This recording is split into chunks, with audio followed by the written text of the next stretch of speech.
Hey, I'm back. I know last time I said I was going to try something different, and actually, here, clip. Um, that was so I was going to try something different. Shit.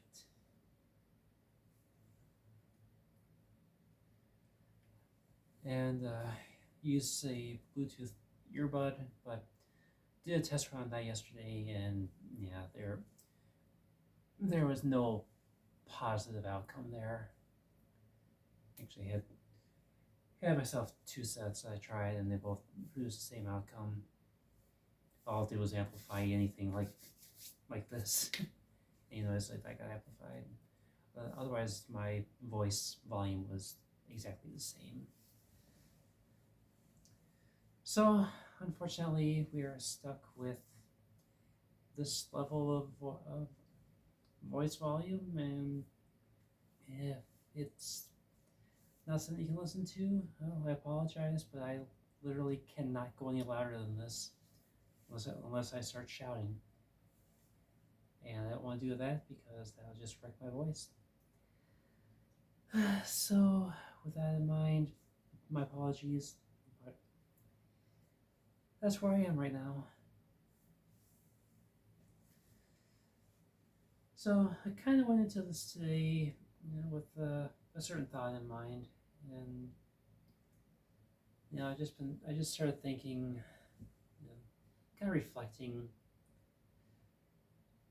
and I thought, I might as well just have a vent session, kind of a let it all out kind of thing, because it's one of those things that it it'll invade my mind every once in a while, and I'm just like, well, you know, I get kind of bummed about it for a while, and then I'll sneeze, and of course, now I need to sneeze, it's not going to come. Anyway, I will, I'll think about it for a while, and then I forget about it before I get home. But today I'm actually thinking about it, so here I am. So, anybody who knows me, who knew me, years ago, people I've met along the way, you know, most of my real life acquaintances, friends, family,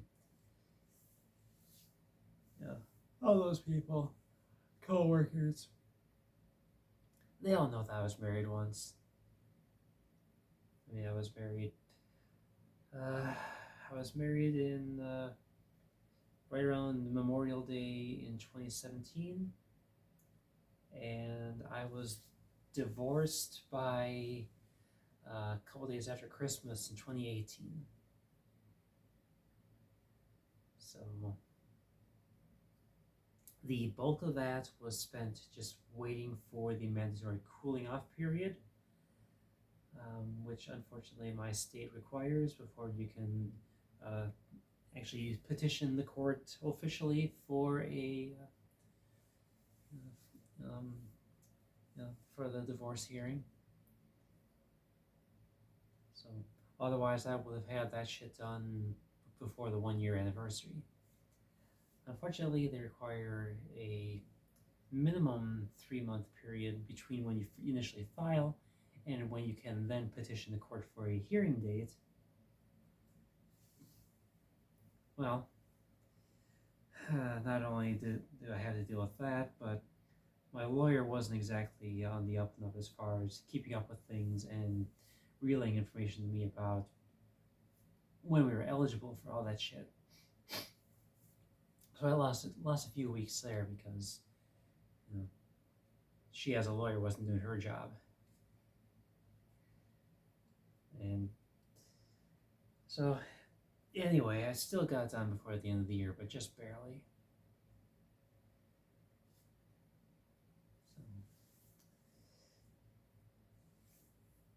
And I could go one of two directions here. I could recount the whole thing with the marriage and how everything came together and then fell apart, or I could go to my original thought, which was kind of just dump on the whole thing, where I should have seen the signs early on and realized that there's a pattern that's been emerging with me. And I don't know, both sound appealing, but I don't want to drag the video out for another 45 minutes to an hour because, truth be told, I probably won't make it that long. And for two, I don't want to bore you to death. Although chances are you probably already are because my voice isn't all that great. I'm kind of a boring voice to listen to most of the time. But, so let's see if I can combine the two in any way. So yeah, I kind of have a history of really bad decisions in the relationships department. I mean, I've been in so few relationships in my life that you could count them all on one hand, or maybe on two hands. Yeah, two hands with fingers left over. And this goes back to to even the high school. I'm 42 right now, so if that tells you anything. I mean, yeah, we'll start at the beginning there. First time I've had any kind of relationship. I don't know if it should even count because it was so short lived. I was asked by a friend to attend the homecoming dance together in junior year. And you know what? I was like, this is something that's never happened before, so hell yeah, I'll jump on the opportunity. So we, you know, we, as far as I knew, we were kind of doing a couples thing for for the week, and you know, we it was kind of weird timing too because I was being expected to take care of the house as my parents were. It's so uncharacteristically, they were actually away for an extended period of time. Basically, they left me home alone for the first time ever for a full week, but I had to be, kind of tethered to the house because I had the regular chores to take care of around the place, and had to be on standby in case they called because well, this was 1998, and you know you didn't have cell phones available largely back then because it was still more of a novelty for the big cities. Anyway, so it was a lot of things where I really wanted for us to be able to spend time together after school, because we're high school juniors at the time, and it's kind of not conducive, with for one, I lived, what was I, 25 miles away from the school, and my better half for the week lived about maybe 15 miles away from the school. So, not abysmally far away from each other, but when I'm the only one that drives, the burden then comes to me where I would have to drive drive them back and forth every time we wanted to spend any time together after school, and I had to pay for my own gas in my car, and I didn't have a lot of income, so you gotta kind of weigh those options. Anyway, that's secondary, but I was just thinking, back to that, and we would still at least get to talk on the phone, before and after school and everything, exploring, each other's personalities and such. So we, the week of homecoming, we're spending time together. I didn't really have a friend group at the time, so I kind of just got absorbed into this other friend group that this my homecoming date was involved with, and they actually became my circle as time went by. But anyway, Friday comes, homecoming dance after the football game, traditional, blah blah blah, and I made it very clear that I don't really dance. You know, I had two left feet, and I was doing the whole thing as a dude back then. So it's like dancing was definitely not anywhere on my on my checklist of things I could do. So, so anyway, I'm not really picking up on the vibes at this point because I don't know what the signs are, what to look, what to look out for. And a couple hours into the dance, you know, she's wandered off, and I find her, just sitting up by the stage where where the all the decorations are and all that, the homecoming thrones, whatever. And she's kind of teared up, and I ask what's wrong, and she dumps me then and there. It's like, oh, okay, what the fuck is that all about? And me, well, I'm just pissed off, so I leave. I just bail out right then and there, go home. Well, come back to school on Monday, and well, she's with some other guy already. It's like, oh, okay. So really, what was the point of dragging me into all this? So that whole thing lasted about a week officially. So yeah, basically I got dumped, and clearly she had someone else in mind to go to, because Monday, just no time wasted whatsoever. And boom, you got someone else. So there was that. Following that, I remained single for the duration of my high school time. No big deal. I was dealing with my own shit anyway, trying to sort out my depression, not understanding that everything was tied to my gender dysphoria that I didn't know I had back then. And I was misconstruing as something else entirely. But around the second half of the senior year, I had caught the eye of a lovely young lady. And well, she was a freshman, so I was a senior, so it was, didn't really have a lot of time to, opportunity to see each other or spend time together. But she she took to me.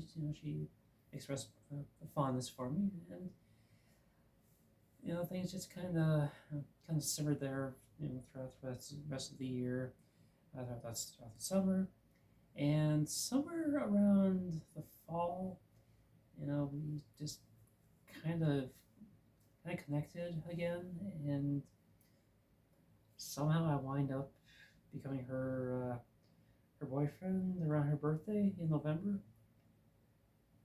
And yeah, I mean, I don't really know how it happened, but I'm sure I'm 19 and she's turned 16, so it's not a huge age gap. I mean, I guess if it was someone who was more, um, I don't want to put myself down, but more developed, in that regard.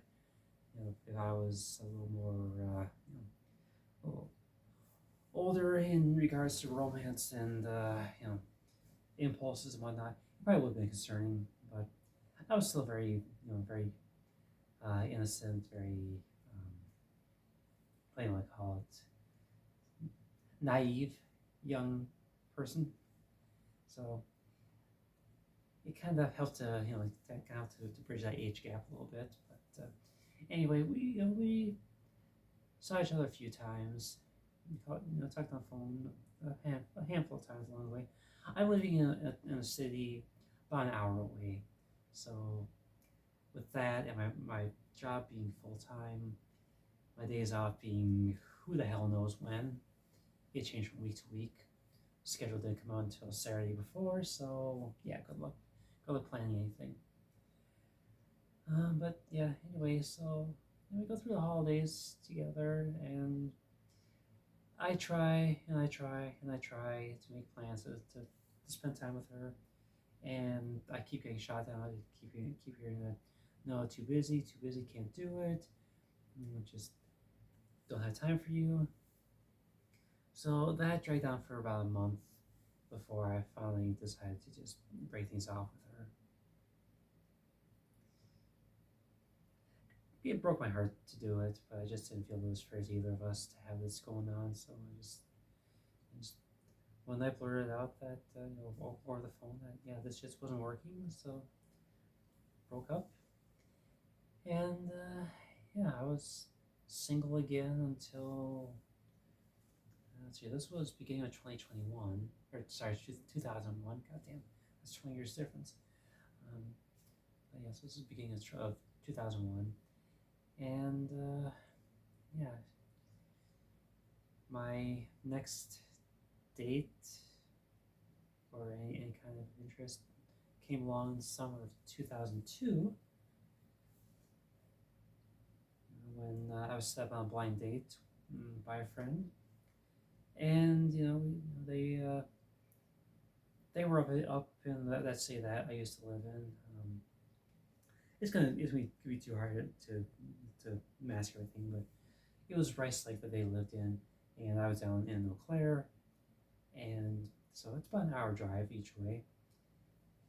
But anyway, they decided that to do a blind date down here, so my friend and her uh, not yet husband uh, brought one of her friends down, and we met, and I thought we hit off pretty well. I mean, as far back as I can recall, it was maybe not the greatest first impressions because I overslept and had to put myself together on the spot because I worked the night before and I tried to be up early, but yeah, I slept through my alarm.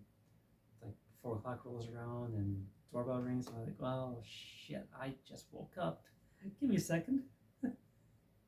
We do the this, stereotype dinner and a movie together, the four of us, and saw Spider-Man in the theaters, for what that's worth. And from there we just spent a lot of time together. I actually went back up with them the next morning, or sorry, it was that night I drove myself up. Sorry, and got together the next day, spent a little more time together. But then I had to go back, come back down, down to Eau Claire because I had work to deal with. But then we were not officially dating for the first month, but we basically we were dating. It was just not officially official because I hadn't asked officially. But yeah, so we did get together, when we could, and we would talk extensively most days. The thing was, she had a job where she was answering phones at a casino, and I guess they had a thing where they would monitor the call if they exceeded 3 minutes. So what I would do is I would get on the payphone at my job on the breaks, and I would call in. She would answer, and about 2 minutes 45 seconds, whatever, we would just disconnect the call, and I just call right back again, start over or resume, and that's how we would talk, for 15 minutes or so at a time on my work days, and I I found out later on that they actually did flag those calls because there was so many of them, but it was good while it lasted. Um, but yeah, so we're going together for 2 months by the point that it all ended, and it was a case where she stopped answering my messages. She stopped answering my calls, and just out of the blue. I didn't know what I did, but she just she ghosted me back about a month or so after we officially started dating, and I had no idea what was going on. Well, after about 4 days of it, I find that there is a letter from her addressed to me in the mail. And she breaks up with me over the fucking postal service. Just basically goes on that that she needs time to herself, that she hasn't been single, not signal, for more than a couple of weeks at a time since she was. I forgot what age she said, but yeah. Anyway, so she dumped me through the postal service. Happened to be a day off when I got the letter, so I took a drive. Went up to Rice Lake just to cool my head. An hour or so on the road. And I was gonna drop in on a friend of mine. Incidentally, it was the same friend that dumped me out at homecoming a few years prior, but we patched things up since then. But anyway, I was waiting to make the final turn to her apartment, and I got rear-ended. There's the front of a chain reaction rear-end situation where it's like my car was in the front, behind me was a Beretta that bumped me. Behind the Beretta was a minivan, and then behind the minivan was the Saturn that plowed into the minivan at 3 miles an hour. So that was kind of a shitty way to cap off the day when I had just been dumped and had to deal with that. I escaped fairly unscathed, thanks largely to the design of the Beretta, and that it actually kind of just slid underneath my back bumper. So lucky. But anyway, so that was that in 2002, and I'm just like, okay, so I'm single again. This is like July of 2002, I think it is. And I'm like, okay, well, I was still planning to move away from the area that I was living in. And a couple weeks later, it was the beginning of August. I'd already announced my plans to leave, so it was a done deal. But 2002 August, early on, was when a certain young lady started working at my job that I was about to quit. And her name was Nola. And she appealed to me right away. I mean, just something about her demeanor, her aura, just enticed me. I was like, okay, there's something here. I want to find out, who she is. I want to see the kind of person she is. So I took an interest. Tried to get to know her. She was very, very much this quiet type. Very reserved. And I was like, okay, I can tell there's something in there. There's something there. I think something very gentle. Something very, something that I was very curious about. So I tried to get to know her, and we did forge a friendship over the following few weeks before I left. And it should have been just go our separate ways at that point when I quit the job there. But unfortunately, I had developed a crush, and a year later, I still hadn't stopped thinking about her. So I took a chance. I drove down to the workplace one evening. I just thought I'd take a shot and see if she might still be there when I saw a coworker that I worked with previously, and he mentioned that he had mentioned that she was still working there. So I was like, you know what? Here's my contact information. Can you give it to her? So yeah, he obliges and hands over the information, and a couple of weeks later, I actually hear from her. And we build up a friendship, build a rapport, and things begin to build up and kind of escalate. And this was the end of 2003 that it all started. 2004, we're talking routinely, and by the beginning of 2005, we finally decided to just see what happens, and we start dating. Now, this is a relationship that went disastrously wrong for me shortly thereafter, and I stayed in it for 4.5 years. But yeah, from 2005 to 2009. But anyway, I'm talking about how these things all failed. Sorry, I got a bubble in my throat. But yeah, so between the miscommunication issues that we had and the part where she was constantly accusing me of cheating on her, even though it was physically impossible. And then there was the stabbing incident. Then a year and a half later, well, I drive down to Madison to spend an evening with friends. There was a poker night kind of thing going on there. They invited me, and they extended the invitation to Nola too, and we both had the night off. So I'm like, yeah, come with us. Come with.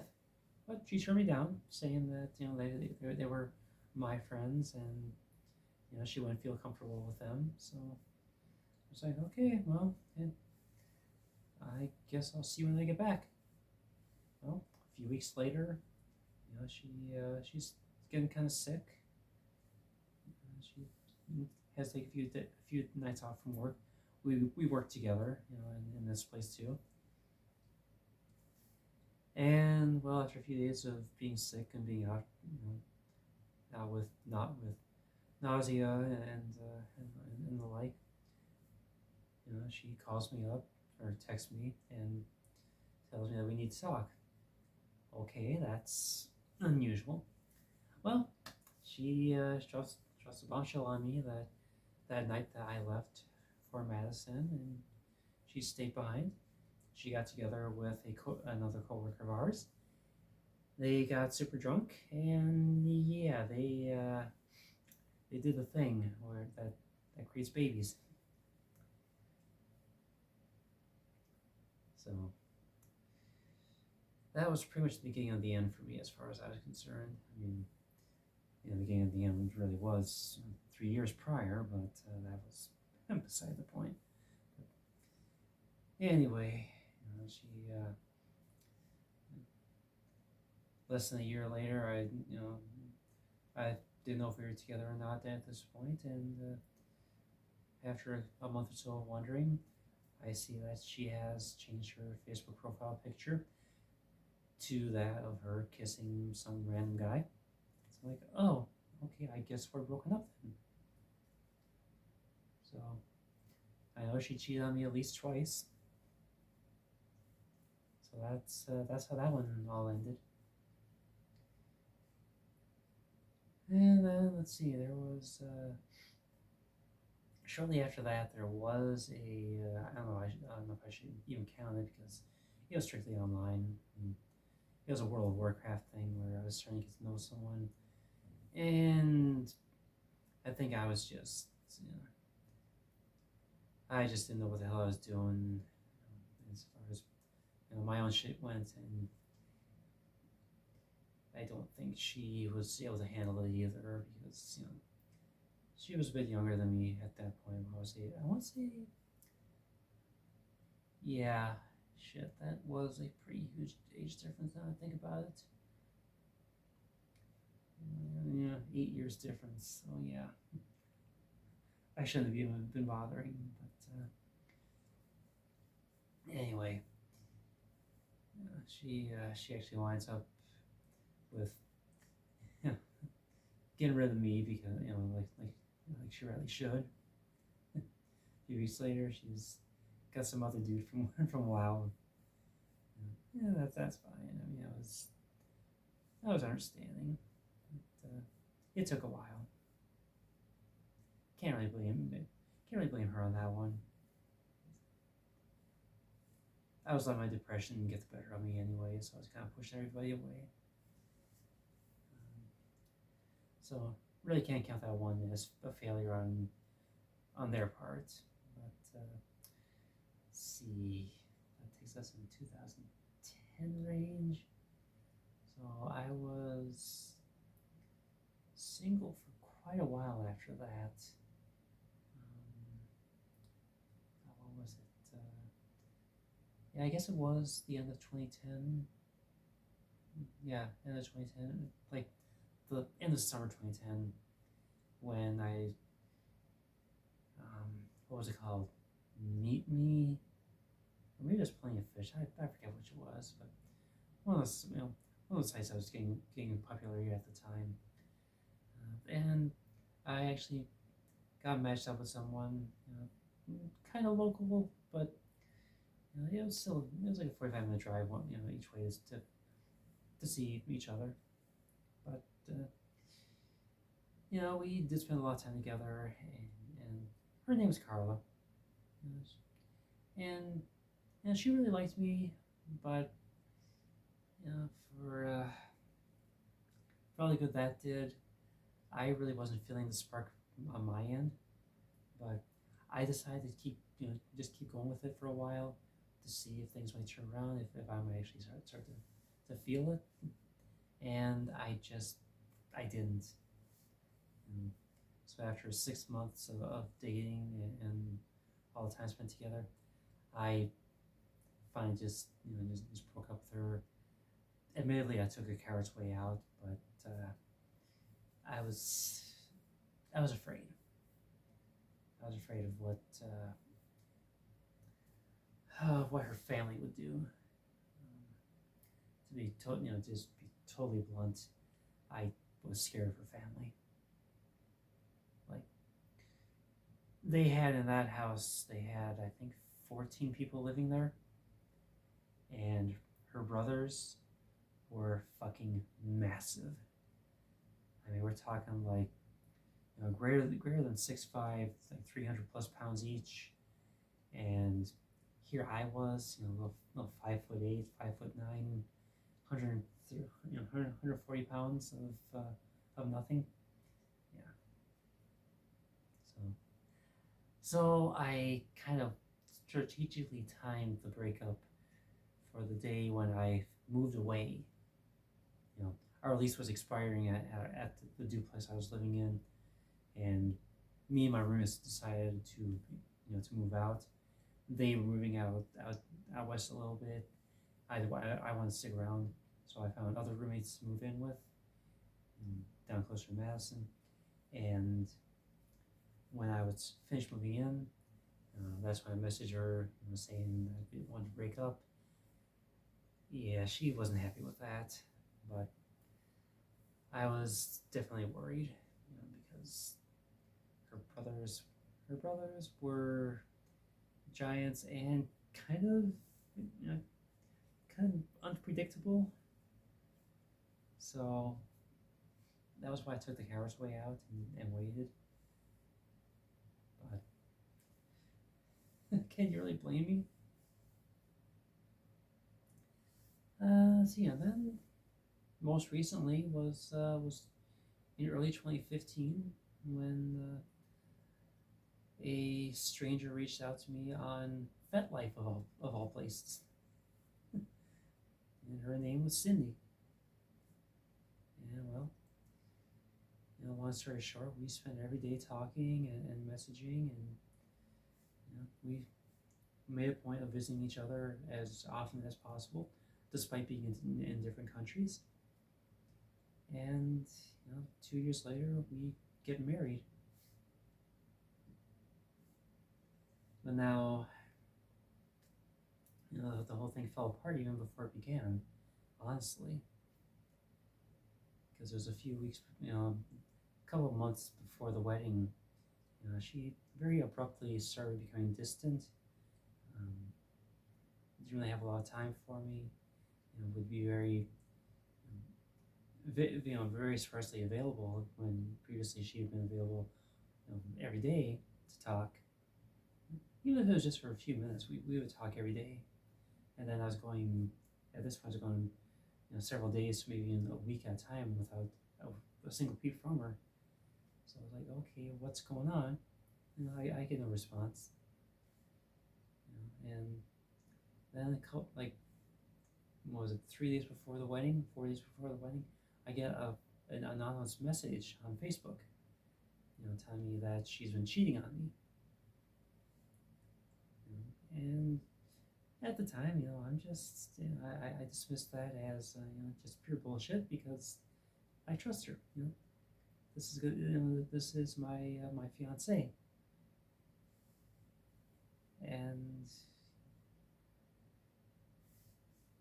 she deserved my trust. But we get down to Vegas. My family, my brother and my parents are driving, so I ride with them, save money on airfare, and you know she's still very very aloof and hard to contact. So, and by the time I get to Vegas, she's still barely answering anything.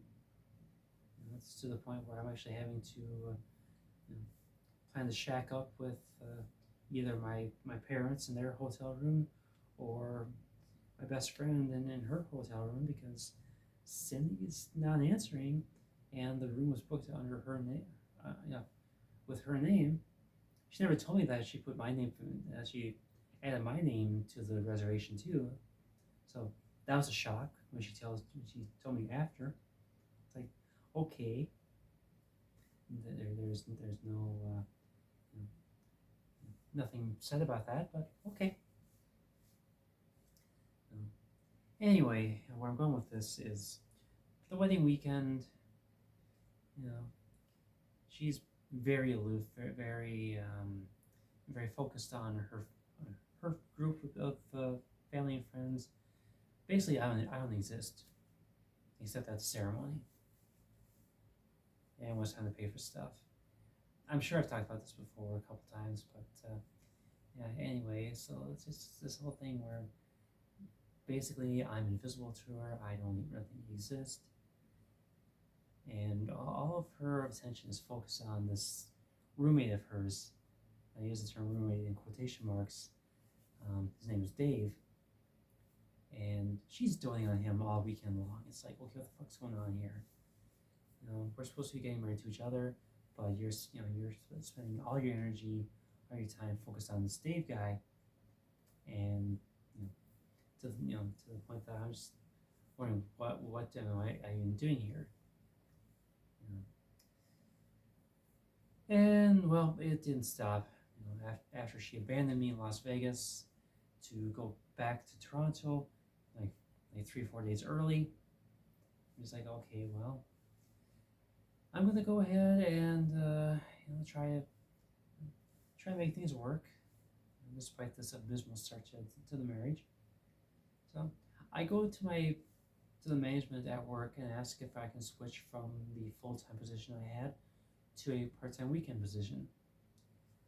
Because this way I can still make time to drive out there or fly out there, whichever, to Toronto for a day or two at a time, to visit. And every time I brought up that notion, she would shoot me down and just be like, okay, no, no, no, no, no, don't want you here, don't want you here, don't want you here. And at first, it was an excuse of her mental health, but then it became the excuse of how it would inconvenience Dave, for me to be there. So like, okay, so we're married, but you don't want anything to do with me. So I tried to stick it out, through the winter and into the spring. But as the winter wore on, I realized I need to make a decision, and I chose the 1 year anniversary to be my cutoff date. Except I didn't make it that far. I think it was early April maybe it was late April, when I decided, I just said, this is enough. I've had enough of this. If you're going to keep shutting me out over and over again, not let me in at all, obviously you don't trust me. I mean, I was trying to get documentation set up down here, so that she could be on my insurance stuff. And part of that is, they need your social security number or the Canadian equivalent of that, and she flat out refused to give me that information because, as she put it was none of my business. I mean, that pretty much, that pretty much told me everything I need to know. That she didn't take this very seriously, and honestly, she never took me seriously in the first place. So I shouldn't have been surprised. But anyway, the request for divorce came from me directly. And I asked her, and her response was, "If that's what you want, I won't fight it." She didn't even ask why. She didn't ask what what was wrong with her. Just no offers to try to patch things up or work things out. It was just, if that's what you want, fine. It's like, okay, so I really mean nothing to you. That's all I'm getting out of it. So when all was said and done, I got the divorce paperwork filed, and I did I did put a lawyer on retainer just because I wanted to make sure that all of my I's were dotted and T's were crossed, because I didn't want to get fucked over by the court. So hired a lawyer, got everything done. This lawyer was a fucking joke to begin with, but still got the job done. But communication was abysmal. I would send emails with questions about the paperwork I needed to do, and I would get charged $25 for sending the email, but I would get no response back. I would receive no reply whatsoever, but I'd get billed $25 to read an email. Not to correspond with an email, but just to read it. This happened like 3 times before I realized, okay, yeah, you're fucking useless as a lawyer, but I'm stuck here with you. Just get through with this shit. Anyway, we get through the waiting period, get the real paperwork filed, and we get a court date of a few weeks later. And a couple days after Christmas, we get the divorce. And it's a funny, what the hell you call it? Post, it's not prologue. What's I forget what the word is. Just as a funny, aftermath. Just one of those things to kind of just pour salt on the wounds. I looked back at our social media history together, and when we would travel, she would never once tag me in anything. We had no pictures together. We had no plans, no travel at all. Where we're tagged, unless I posted something and tagged her. But yet, a few months later, she's traveling everywhere. She's doing whatever, and in each and every post, she was tagging that Dave bastard.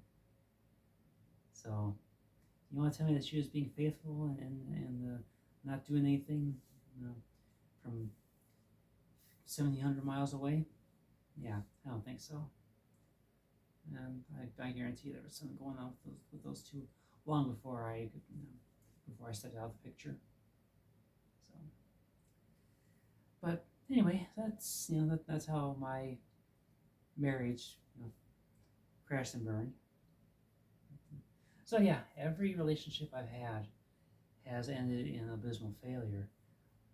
More often than not, with me being cheated on or cast aside for someone else. So that is my abysmal story of love and relationships. I mean, the fact of the matter is that